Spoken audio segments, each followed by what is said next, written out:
Assalamualaikum warahmatullahi wabarakatuh. Apa kabar Sobat Akuntansi? Ketemu lagi bersama Bu Adelia.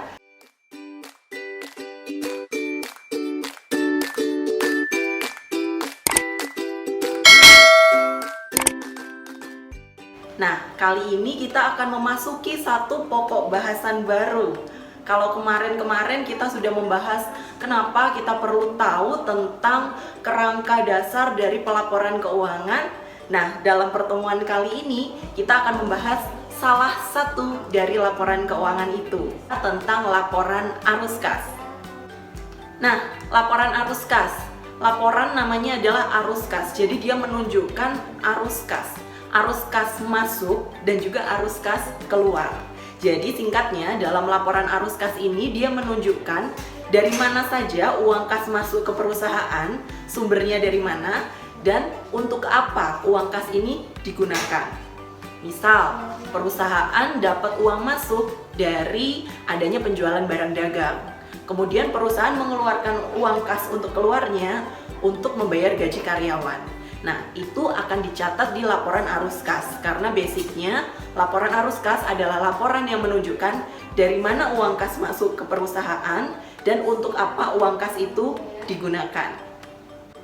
Di dalam laporan arus kas ini kita memiliki 3 kelompok utama aktivitas di laporan arus kas. Aktivitas yang pertama adalah aktivitas operasi.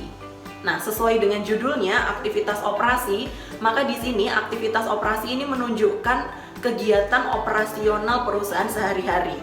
Berarti di aktivitas operasi ini menunjukkan uang kas masuk dan keluar perusahaan yang digunakan untuk aktivitas operasi. Aktivitas operasi ini contohnya apa? Misal, kalau perusahaan itu dia bergerak di perusahaan jasa, berarti kegiatan utamanya adalah menyediakan jasa, maka kas masuk dan keluar itu adalah yang berhubungan dengan penyediaan jasa itu. Tapi kalau misal perusahaan bergerak di bidang perusahaan dagang, maka kegiatan utamanya adalah membeli barang dagang kemudian menjual barang dagang tanpa berubah bentuk. Maka aktivitas operasi perusahaan tersebut adalah yang berhubungan dengan jual beli barang dagang itu tadi. Nah, sedangkan kalau perusahaan manufaktur gimana? Perusahaan manufaktur itu kan merupakan perusahaan yang kegiatan utamanya adalah membeli barang mentah, mengolah barang mentah di dalam perusahaan, dan menjualnya menjadi bentuk barang jadi. Berarti aktivitas operasi di perusahaan manufaktur adalah yang berhubungan dengan beli barang mentah, proses pengolahan, dan jual dalam bentuk barang jadi. Nah, di dalam aktivitas operasi ini, di laporan arus kas, kita membedakannya menjadi 2 kelompok. Yang pertama adalah kelompok kas masuk, dan yang kedua adalah kelompok kas keluar. Kalau kelompok kas masuk dari aktivitas operasi, biasanya kita akan memberikan tanda bahwa itu adalah kas masuk dari aktivitas operasi dengan tanda O+, atau operasi bertambah. Artinya ada uang kas masuk dari kegiatan operasi. Sementara untuk kelompok kas keluar dari aktivitas operasi, kita kasih tanda O-. Artinya apa? Ada uang kas keluar dari aktivitas operasi. Kita bahas satu-satu ya. Aktivitas operasi yang menyebabkan kas masuk atau tandanya O+. Yang pertama adalah adanya pendapatan, bisa dari pendapatan jasa maupun pendapatan dari penjualan barang dagang. Kalau perusahaannya jasa berarti dia mendapatkan pendapatan dari jasa. Misalkan suatu perusahaan ini bergerak di servis mobil. Nah, berarti dia menyediakan jasa servis. Otomatis ketika ada pendapatan dari hasil servis mobil, pendapatan itu kita golongkan ke dalam O+ atau operasi bertambah. Artinya perusahaan memperoleh pendapatan dari aktivitas operasinya, yaitu servis mobil. Itu aktivitas yang pertama di dalam kelompok kas masuk O+. Kemudian yang kedua contohnya apa? Contohnya ada O+, ada kas masuk dari aktivitas operasi ketika perusahaan menerima pelunasan piutang. Ketika perusahaan menjual barang dagangnya secara kredit kepada para pembelinya, kemudian para pembeli melakukan pelunasan terhadap pembelian tersebut, maka berarti ada uang kas yang masuk. Dan uang kas masuk itu tadi berasal dari penerimaan piutang. Sehingga di sini bisa kita golongkan ke dalam O+, atau ada uang kas masuk dari aktivitas operasi. Nah, kemudian apa lagi nih yang menyebabkan O+? Yang menyebabkan O+ adalah adanya penjualan harta lancar. Nah, teman-teman masih ingat nggak harta lancar nih apa contohnya? Misal, harta lancar yang bisa dijual oleh perusahaan adalah adanya persediaan.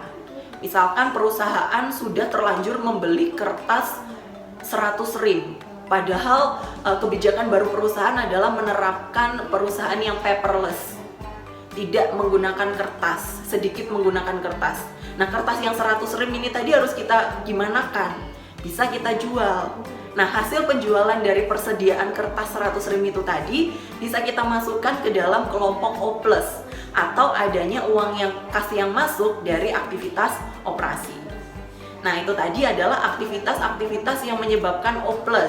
Sekarang gimana aktivitas yang menyebabkan O-? Yang menyebabkan O- yang pertama adalah adanya pembayaran beban untuk kegiatan operasional perusahaan. Bayar gaji karyawan, bayar listrik, bayar air. Nah, itu bisa kita masukkan ke aktivitas operasi atau uang kas yang keluar yang digunakan untuk aktivitas operasi. Kemudian ada lagi O- atau uang kas keluar dari aktivitas operasi dari adanya pembelian barang dagang. Kalau misalkan perusahaan ini adalah perusahaan dagang, maka dia untuk menyetok barang dagang dia perlu beli dari supplier. Nah, uang yang digunakan untuk membeli barang dagang ini kita masukkan ke dalam aktivitas operasi di mana kasnya keluar, atau kita lambangkan sebagai O-.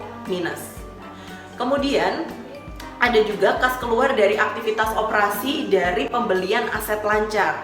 Nah, jadi lawannya dari O+ tadi ya. Kalau di O+ ketika menjual aset lancar, harta lancar, maka uang kasnya bertambah.